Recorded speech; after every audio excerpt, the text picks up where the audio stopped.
Good morning, student.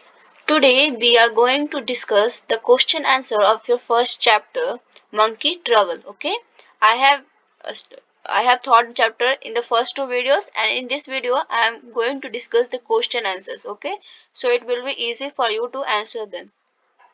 First comprehensive answer in brief means यहाँ पे आपको कुछ ही सेंटेंस में अपने आंसर लिखने हैं. ठीक है, तो पहला क्वेश्चन है why didn't grandmother want to keep Toto. जो दादी थी वो टूटू को क्यों नहीं रखना चाहती थी अपने घर में. आपको इसका कारण बताना है कि टूटू को अपने घर में क्यों नहीं रखना चाहती थी. ठीक है, सेकेंड क्वेश्चन है why did grandmother change her mind about keeping Toto. तो इसमें पूछ रहा है कि जो दादी थी उन्होंने अपना माइंड अपना ये सोच क्यों बदल लिया टूटू को रखने के लिए. पहले वो नहीं बोल रही थी कि नहीं टूटू को नहीं रखना है, लेकिन फिर बाद में वो मान गई कि ठीक है टूटू को रख लेते हैं. ठीक है, थर्ड क्वेश्चन है Toto would climb on to his soldier and stay there playing with his hair and moustache. whose shoulder would Toto climb on to. यहाँ पे कह रहा है कि टूटू जो है वो उसके कंधे पे चढ़ते था और फिर उनके बालों से या फिर उनके मूंछों से खेलता था. तो यहाँ पे पूछ रहा है पहला क्वेश्चन में कि किसके कंधे पे टूटू चढ़ती थी. एंड सेकंड क्वेश्चन है when would Tutu do this. टूटू ये काम कब करती थी. बताना है आपको कि टूटू ऐसा काम मतलब ऐसा कब करती थी कि उनके कंधों पर चढ़ के उनके बालों से या मूंछों से खेलती थी. फोर्थ क्वेश्चन है how was Toto carried in the train. Toto जो थी वो ट्रेन में कैसे ले जाई गई थी, मतलब उसको ट्रेन पे कैसे ले जाया गया था. ठीक है, नेक्स्ट फाइव क्वेश्चन है why did the ticket collector want a ticket for Toto. Why did the ticket collector want a ticket for Toto. तो यहाँ पे पूछ रहा है कि जो टिकट कलेक्टर है उसको टूटू के लिए एक टिकट क्यों चाहिए था, वो टूटू के लिए टिकट क्यों मांग रहा था. ठीक है, नेक्स्ट क्वेश्चन नंबर 6 है which other pet was grandfather carrying with him on the train. तो ग्रैंडफादर दादाजी अपने साथ और कौन सा दूसरा एक पालतू जानवर साथ लेके आए थे. टूटू तो उनके साथ था ही और साथ साथ क्या था उनके पास दूसरा पेट कौन सा था उनके साथ जो कि अपने साथ ट्रेन पे लेके आए थे वो आपको बताना है. ठीक है, नेक्स्ट क्वेश्चन है आंसर इन डिटेल, मतलब इसमें थोड़ा आपको लंबा आंसर लिखना होगा. How does the speaker describe Toto. जो स्पीकर है वो टूटू को कैसे डिस्क्राइब करता है, कैसे बताता है कि वो कैसा था दिखने में. ठीक है, आपको बताना है यहाँ पे. नेक्स्ट सेकंड क्वेश्चन है why was ऑन्ट Ruby shocked. ऑन्ट Ruby जो थी वो अचानक से शॉक क्यों हो गई थी, ऐसा क्या हुआ था कि ऑन्ट रूबी अचानक से बिल्कुल सदमे में चली गई थी. नेक्स्ट थर्ड क्वेश्चन है Tutu does not have fleas. Tutu को जुए नहीं है. Who said this and to whom. कौन कहता है ये और किसको कहता है आपको बताना है. ठीक है, सेकेंड क्वेश्चन है व्हाई डिड द स्पीकर से दिस. स्पीकर ऐसा क्यों कहता है वो भी बताना है कि स्पीकर मतलब जो बोलने वाला ऐसा क्यों बोलता है कि टूटू को जुए नहीं है. नेक्स्ट क्वेश्चन नंबर 4 है what were the advantages of the way Toto was carried in the train. Toto को जिस तरीके से ट्रेन पे ले जाया जा रहा था उसके क्या क्या फायदे थे आपको बताने हैं. ठीक है, टूटू को एक बैग में ले जाया जा रहा था तो उसमें ऐसा करके उसको ले जा रहे थे तो उसमें क्या क्या फायदे था वो बताना है आपको. नेक्स्ट क्वेश्चन नंबर 5 है what were the ticket collector and grandfather arguing about. What happened in the end. जो टिकट कलेक्टर था और ग्रैंडफादर वो दोनों किस बात के लिए झगड़ रहे थे, किस बात के लिए मतलब बहस कर रहे थे वो बताना है आपको. और लास्ट में क्या हुआ what happened in the end, मतलब अंत में क्या हुआ कौन जीता वो आपको यहाँ पे बताना है. नेक्स्ट क्वेश्चन नंबर 6 है then he gave grandfather a trumpet look. और लास्ट में फिर उसने ग्रैंडफादर को एक बिल्कुल विजेता भरी लुक दिया. ठीक है, Who gave grandfather a trumpet look and why. तो यहाँ पे पूछ रहा है कि ग्रैंडफादर को दादाजी को किसने ट्रिम्पेट लुक दिया और क्यों दिया. ठीक है, नेक्स्ट आते हैं थिंक एंड आंसर वर्ब में. थिंक एंड आंसर वर्ब में फर्स्ट क्वेश्चन है how do you know that grandfather liked animals and was kind to them. आप ये कैसे जानते हैं कि दादाजी को जानवर बहुत पसंद थे और वो उनके प्रति बहुत ही दयालु थे. ठीक है, सोचिए बताइए. ओके, नेक्स्ट सेकंड क्वेश्चन है why did grandfather want to get his own back. Do you think he managed to do that. Grandfather थे वो मतलब खुद को सही क्यों साबित करना चाहते थे और क्या वो खुद को सही साबित कर पाए, ये आपको यहाँ पे बताना है, ठीक है।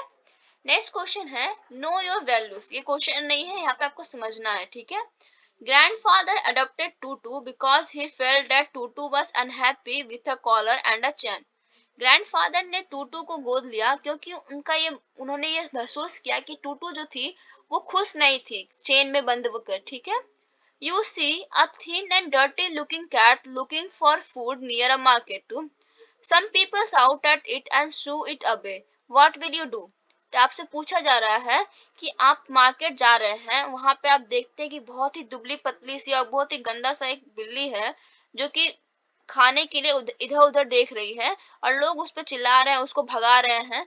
तो उस समय आप क्या करेंगे, ठीक है, आपको बताना है। यहाँ पे हमें एक मोरल दिया जा रहा है, It is important to be kind towards animals because they need love and care just as we do. यहाँ पे बोल रहा है कि ये बहुत ही जरूरी है कि हम भी जानवरों के प्रति प्यार दिखाएं, उनको उनका ख्याल रखें, उनको प्यार करें, क्योंकि उनको भी प्यार की जरूरत है जैसे हमें है, ठीक है। नेक्स्ट आते हैं ग्रामर में। यहाँ पे we know that a proper noun is the special name given to a particular person, place or thing. Proper noun किसको बोलते हैं, जहाँ पे आपको particular मतलब किसी खास इंसान का नाम या फिर place या कोई thing का नाम, ठीक है। particular यानी कि बिल्कुल खास स्पेशल इंसान का ही नाम हो, ठीक है। नेक्स्ट है a collective noun is a special name for a group of people, animal or thing of the same kind. Collective noun क्या है, एक स्पेशल नेम है ग्रुप के लिए, ठीक है, कलेक्टिव के लिए यानी कि ग्रुप के लिए होगा वो, ठीक है। नेक्स्ट आते हैं abstract noun. An abstract noun is the name given to a quality, an idea और a condition, not a thing, ठीक है। मतलब एब्स्ट्रैक्ट नाउन किसको बोलते हैं, हमारी फीलिंग्स को या फिर हमारे स्टेट को, उसको हम लोग क्या बोलते हैं, हमारे आइडिया को, उसको हम लोग बोलते हैं एब्स्ट्रैक्ट नाउन, भाववाचक संज्ञा। कलेक्टिव नाउन क्या बोलते हैं इसको, समूहवाचक संज्ञा। एंड प्रॉपर नाउन इसे क्या बोलते हैं, व्यक्तिवाचक संज्ञा, ठीक है। तो अब आते हैं द लिटिल मंकीज। यहाँ पे क्या करना है आपको, identify the underline words as common, proper, collective और एब्स्ट्रैक्ट नाउन। मतलब जो अंडरलाइन वर्ड है आपको बताना है कि वो कॉमन नाउन है, प्रॉपर नाउन है या कलेक्टिव या फिर एब्स्ट्रैक्ट नाउन है, ठीक है। तो पहला क्वेश्चन है the little monkeys eyes sparkled with mischief. तो जो छोटा सा मंकी थी उसका आंख बिल्कुल शरारतीपन से चमक रहा था। तो बताइए यहाँ पे जो मिस्चीफ वर्ड है वो क्या है, एब्स्ट्रैक्ट नाउन है या कलेक्टिव नाउन है। तो मिस्चीफ मतलब क्या होता है, शरारतीपन। तो शरारतीपन क्या है, एक भावना है। तो यहाँ पे ये किस में आ जाएगा, एब्स्ट्रैक्ट नाउन में आ जाएगा, ठीक है। नेक्स्ट सेकंड है I saw a flock of sheep on my way to the village. अब यहाँ पे फ्लॉक है, फ्लॉक मतलब क्या होता है, झुंड, ठीक है, भेड़ों का झुंड को बोलते हैं। तो यहाँ पे ये कौन सा हो जाएगा, ये आपको बताना है। नेक्स्ट थर्ड क्वेश्चन है सी लव्स व्हाइट डेजीज सो सी नेम्ड हर डॉटर डेजी। अब बताना है आपको इसमें से डेजीज है मतलब ये क्या, फूल का एक नाम है, ठीक है, व्हाइट डेजीज। तो ये डेजीज है, एक तरह का फूल होता है। तो ये किस में आ जाएगा, कॉमन नाउन में। एंड नेक्स्ट डॉटर डेजी, ये किसी डॉटर, किसी बेटी, किसी लड़की का नाम है। तो ये किस में आ जाएगा, बताना है आपको, ठीक है। नेक्स्ट क्वेश्चन नंबर 4 है Rimjhim had a lovely surprise today. अब देखिए यहाँ पे सरप्राइज, सरप्राइज मतलब क्या होता है, कुछ आश्चर्यजनक, कुछ गिफ्ट टाइप में, ठीक है। तो ये किस में, एक तरह का भाव है। तो ये क्या हो जाएगा, बताना है आपको। नेक्स्ट 5 है Sudha sent her a beautiful bunch of flowers. तो यहाँ पे बंच, पहले बंच मतलब क्या होता है, गुच्छा। तो बताना है कि ये कौन सा नाउन होगा। नेक्स्ट फ्लावर्स, फ्लावर्स कौन सा नाउन होगा बताना है आपको, फ्लावर्स मतलब फूल होता है। This picture shows a pride of Lions playing together. Pride मतलब झुंड होता है, ठीक है। तो ये किस में आएगा बताना है आपको। नेक्स्ट 7th है my heart filled with pride when my brother won the competition. यहाँ पे प्राइड का मतलब होता है गर्व, ठीक है, प्राउड फील करना। तो बताना है आपको कि ये कौन सा नाउन है। नेक्स्ट आते हैं we also know that a countable noun is the name of something we can count and uncountable noun is the name of something we cannot count। तो हम ये जानते हैं कि countable noun किसको बोलते हैं, जिससे हम काउंट कर सकते हैं, एंड uncountable noun किसको कहते हैं, जिससे हम काउंट नहीं कर सकते, ठीक है। तो यहाँ पे एक क्वेश्चन दिया हुआ है mark the highlighted word as countable और अनकाउंटेबल नाउन। अगर काउंटेबल है तो सी लिखना है और अगर अनकाउंटेबल है तो यू सी लिखना है, ठीक है। पहला आपके लिए कर दिया गया है। Sudhir needs to buy some furniture for his new house. Sudhir को अपने घर के लिए कुछ फर्नीचर खरीदने हैं, तो फर्नीचर क्या है, अनकाउंटेबल है, ठीक है। सेकेंड क्वेश्चन है, he really wants a large writing desk. तो बताना है आपको कि डेस्क जो है वो काउंटेबल है या अनकाउंटेबल है। थर्ड में बताना है आपको कि बैग काउंटेबल है या अनकाउंटेबल है। इसमें भी वैसे ही करना है, ओके। आई होप आपको समझ में आया होगा ये। नेक्स्ट क्वेश्चन में आते हैं। यहाँ पे देखिए ग्रैंडफादर बॉट टूटू। तो यहाँ पे ग्रैंडफादर क्या है, हमारा सब्जेक्ट है, और टूटू क्या है, हमारा ऑब्जेक्ट है, ठीक है। तो हर सेंटेंस में एक सब्जेक्ट होता है और एक ऑब्जेक्ट होता है। पढ़ते हैं। In a sentence the subject is the person और animal who is performing an action. ठीक है, एक सेंटेंस में सब्जेक्ट क्या होता है, वो आदमी या वो जानवर जो कि काम कर रहा है, क्रिया कर रहा है, जिसे हम लोग क्या कहते हैं हिंदी में, कर्ता। The object is the person, animal और thing which receive the action. और ऑब्जेक्ट क्या होता है, जिसके ऊपर उसका प्रभाव पड़ता है, मतलब जो काम कर रहे हैं, सब्जेक्ट जो काम कर रहा है उसका क्या इफेक्ट पड़ता है, उससे हम क्या कहते हैं, ऑब्जेक्ट। ठीक है, ऑब्जेक्ट मतलब वो इफेक्ट को रिसीव करता है। The subject usually comes before the verb in a sentence. The object usually comes after the verb. यहाँ पे कहा जा रहा है कि सब्जेक्ट जो है, कभी का ऐसा होता है सब्जेक्ट जो है हमेशा मतलब कि ज्यादातर वर्ब से पहले आता है और ऑब्जेक्ट वर्ब के बाद आता है, ठीक है। तो यहाँ पे क्या करना है आपको, underline the subject and circle the object in this sentence. आपको क्या करना है, सब्जेक्ट को अंडरलाइन करना है और ऑब्जेक्ट को सर्कल करना है। जैसे यहाँ पे क्वेश्चन दिया है, सी हैज फाउंड द इयररिंग। तो यहाँ पे फाउंड वर्ब है, देखिए वर्ब से पहले क्या दिया गया है, subject C and the earring, ये ऑब्जेक्ट है। तो देखिए यहाँ पे काम कौन कर रहा है, सी, यानी कि सब्जेक्ट हमारा कौन है, सी। और क्या काम किया है, उसका मतलब क्या प्रभाव पड़ा है, द इयररिंग, उसने क्या ढूंढा है, इयररिंग को ढूंढा है, ठीक है। सेकेंड है, मीता इज कुकिंग डिनर। मीता खाना बना रही है, तो आपको बताना है कि इसमें सब्जेक्ट क्या है और ऑब्जेक्ट क्या है, ठीक है।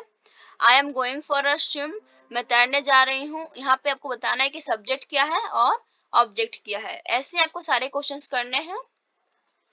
नेक्स्ट आते हैं वोकैबुलरी में।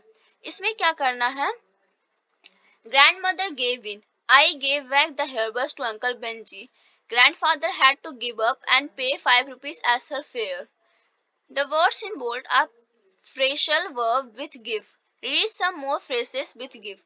देखिए यहाँ पे phrases है जो कि मतलब give से बनाए गए हैं, ठीक है। phrases मतलब क्या होता है, दो वर्ड को बना के उसे मतलब समझाया जाता है, ओके। phrases एंड क्लाउज होता है, ठीक है। तो यहाँ पे है, जैसे एक है गिव अवे। गिव अवे मतलब क्या होता है, टेल अ सीक्रेट, मतलब किसी को कुछ बताना, कुछ सीक्रेट बातें बताना। गिव बैक मतलब कि वापस करके देना, रिटर्न करना, ठीक है। गिव इन, गिव इन मतलब क्या होता है, accept something after refusing at first, मतलब कुछ चीज के लिए मान जाना जिसके लिए आप पहले मना कर रहे थे, ठीक है। वैसे चीज को, गिव इन मतलब क्या होता है, वैसे चीज को मान जाना जिसके लिए आप पहले मना कर रहे थे। गिव ऑफ, गिव अप मतलब क्या होता है, प्रोड्यूस नॉइस लाइट और स्मेल, मतलब कि गिव अप मतलब होता है कि कुछ बाहर देना, ठीक है, या तो कोई शोर मचाना या फिर लाइट देना या फिर स्मेल करना, ठीक है। गिव आउट, गिव आउट मतलब होता है come to an end, all used up, या तो पूरा खत्म हो जाना, ठीक है, या फिर कहीं एंड पे आना। गिव अप मतलब होता है स्टॉप ट्राइंग, मतलब कि कोशिश करना बंद कर देना, ठीक है। तब आपको क्या करना है, ऊपर जो वर्ड दिए हुए थे उनका यूज करके यहाँ पे फिलअप करना है। ऊपर जो ये सब वर्ड दिए हैं, give away, give back, give in, give off, give out, give up, इन सब का यूज करके यहाँ पे भरना है फिलअप, ठीक है। Complete this sentence with the correct forms of the phrasal verb from the table. तो पहला क्वेश्चन है, फादर डैश टू अ विशेष and went to the zoo instead of a film. यहाँ पे क्या बोल रहा है कि फादर यहाँ पे क्या होगा कि पहले वो मना कर रहे थे फिर बाद में मान गए, तो क्या होगा, फादर क्या होगा, गिव इन, ठीक है। Father give in to our wishes and went to the zoo instead of a film. Next, German is difficult but I will not dash trying to learn it. यहाँ पे क्या होगा, give up. वैसे आपको सारे बाकी करने हैं, ठीक है। नेक्स्ट आता है writing. In your notebook, write a few paragraphs on an hour spent with a pet. You can use these clues in the box. आपको क्या करना है, एक पैराग्राफ लिखना है, टॉपिक होना चाहिए ये वाला, an hour spent with a pet, मतलब एक पालतू जानवर के साथ 1 घंटा आपने बिताया है, तो कैसे बिताया है आपको लिखना है। पहला बात क्या लिखना है, whose pet, किसका पेट था वो, किसका पालतू जानवर था। what kind of pet, कैसा जानवर था वो। नेम एंड डिस्क्रिप्शन, उसका नाम क्या था, फिर दिखने में कैसा था, क्या खासियत थी उसकी। what did it do, वो क्या करता था। how was it, funny, sweet or clever, वो कैसा था, मतलब फनी टाइप में था और अच्छा था, फ्रेंडली था कि नहीं था, चालाक था कि नहीं था। Next, what did the people around the pet do, और जो लोग थे उसके आसपास वो पेट को लेके, मतलब उस पालतू जानवर को लेके क्या करते थे। ठीक है, ये सब आपको बताना है उस पैराग्राफ में। Thank you class, I hope आप लोग को ये चैप्टर अच्छे से क्लियर हो गया होगा। ठीक है, थैंक यू क्लास।